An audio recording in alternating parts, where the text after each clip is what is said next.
Halo semuanya, perkenalkan saya Muftalitia Mariama dari Program Studi Sistem Informasi Fakultas Ilmu Komputer Universitas Singapura Bangsa Karawang. Jika kalian ingin mencapai keuntungan finansial, investasi adalah kunci yang tidak bisa kalian hindari. Namun, dari sekian banyak platform investasi, ada dua yang paling sering menjadi pilihan utama, yaitu reksadana dan saham. Mana yang lebih baik dan mana yang lebih cocok untuk kalian? Video ini dibuat untuk menjadi panduan. Kita akan melakukan analisis mendalam membandingkan kedua platform ini dari sisi mekanisme, resiko, keuntungan, legalitas, dan langkah praktis memulainya. Tonton sampai akhir agar kalian bisa memutuskan dengan tepat. Yang pertama, kita mulai dengan reksadana. Ini adalah platform yang ideal untuk investor pemula karena mengedepankan prinsip diversifikasi dan pengelolaan profesional. Reksadana pada dasarnya adalah wadah yang menampung dana dari banyak investor. Dana kolektif ini kemudian dikelola oleh pihak profesional yang disebut manajer investasi.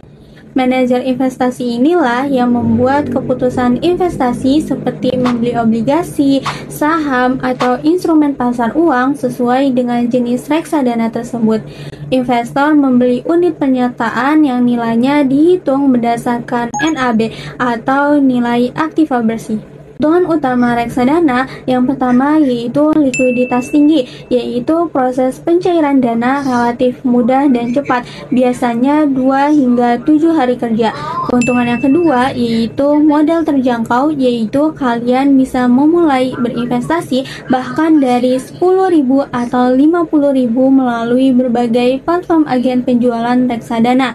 Keuntungan yang ketiga yaitu tingkat resiko terukur, yaitu resiko sudah tersebar karena isinya beragam aset. Ini meminimalisir resiko kerugian besar akibat anjloknya satu jenis aset saja. Yang keempat yaitu aspek legalitas, yaitu reksadana di Indonesia diawasi ketat oleh Otoritas Jasa Keuangan atau OJK sehingga memberikan rasa aman dan legalitas yang terjamin. Jenis-jenis reksadana dan tujuannya. Yang pertama yaitu reksadana pasar uang. Mayoritas dana 100% diinvestasikan pada deposito dan obligasi jangka pendek kurang dari 1 tahun. Tujuannya yaitu untuk dana darurat, investasi jangka pendek, dan menjaga likuiditas.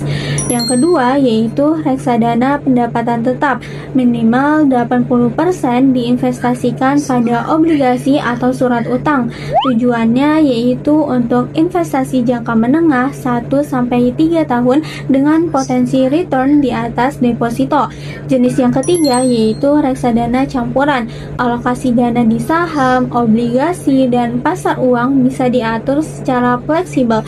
Tujuannya yaitu untuk fleksibilitas target 3-5 tahun.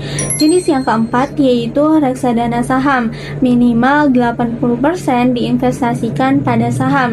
Tujuannya yaitu untuk jangka panjang lebih dari 5 tahun mengincar return tertinggi namun dengan risiko yang lebih fluktuatif. Meskipun dianggap relatif aman, reksadana tetap memiliki resiko, terutama resiko pasar atau nilai NAB bisa turun dan resiko kredit atau resiko gagal bayar jika asetnya berupa obligasi. Selain itu, ada biaya yang perlu diketahui, yaitu biaya pengelolaan atau manajemen fee yang dipotong dari NAB dan terkadang ada biaya pembelian atau biaya penjualan. Yang kedua, kita bahas tentang saham. Jika reksadana diibaratkan seperti naik bis, maka saham diibaratkan seperti mengemudi mobil balap sendiri. Potensi returnnya tinggi, tapi membutuhkan analisis dan kendali penuh. Saham adalah bukti kepemilikan kalian atas suatu perusahaan yang sudah go public di Bursa Efek Indonesia. Saat kalian membeli saham, kalian secara resmi menjadi salah satu pemilik perusahaan tersebut. Proses jual beli dilakukan melalui perusahaan sekuritas atau broker. Keuntungan utama saham yang pertama yaitu keuntungan dari selisih harga jual yang lebih tinggi dari harga beli. Disinilah letak potensi keuntungan besar, bahkan bisa mencapai ratusan persen. Keuntungan yang kedua yaitu dividen, yaitu pembagian keuntungan tunai perusahaan kepada pemegang saham. Ini adalah sumber pendapatan pasif yang menarik. Keuntungan yang ketiga yaitu hak suara.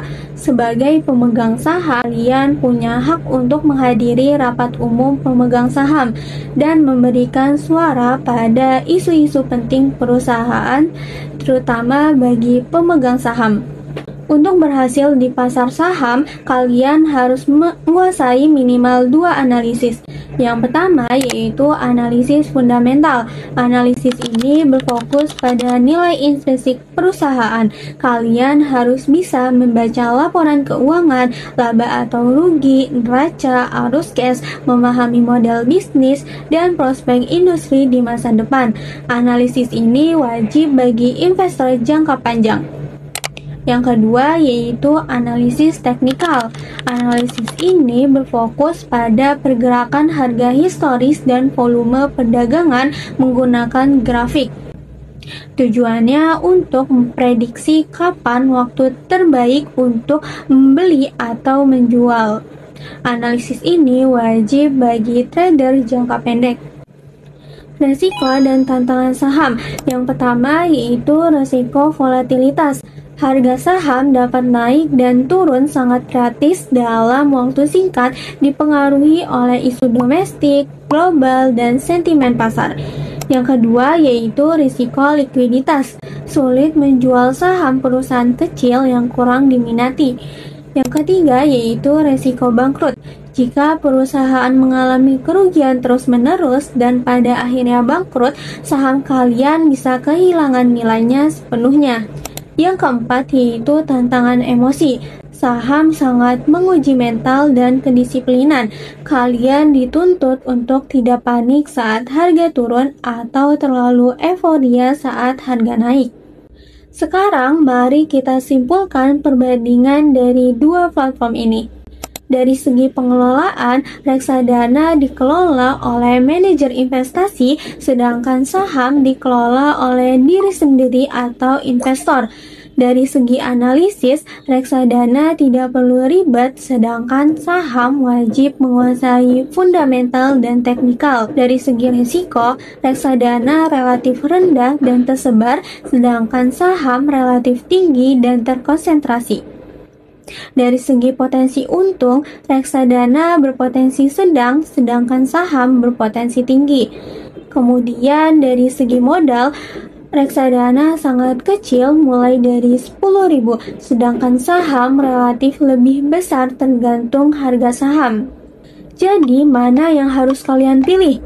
Pilih reksadana jika kalian pemula, ingin investasi pasif tanpa perlu pusing memantau harian, memiliki modal terbatas, dan target investasi kalian cenderung konservatif. Reksadana juga ideal untuk diversifikasi sebagian kecil aset kalian. Kemudian pilih saham jika kalian memiliki pengetahuan finansial yang memadai, memiliki mental siap resiko, bersedia mengalokasikan waktu untuk analisis, dan mengincar potensi return maksimal untuk jangka panjang.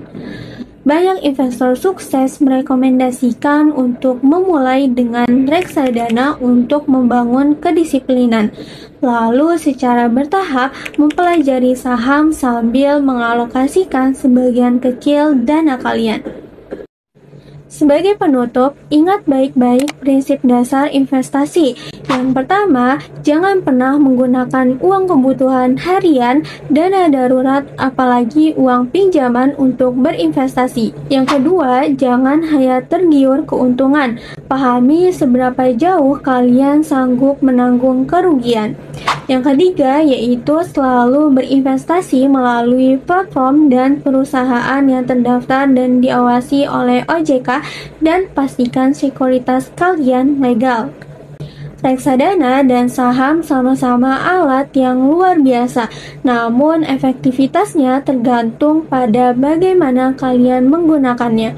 Mulailah hari ini dan mulailah dengan bijak. Sampai jumpa di video berikutnya.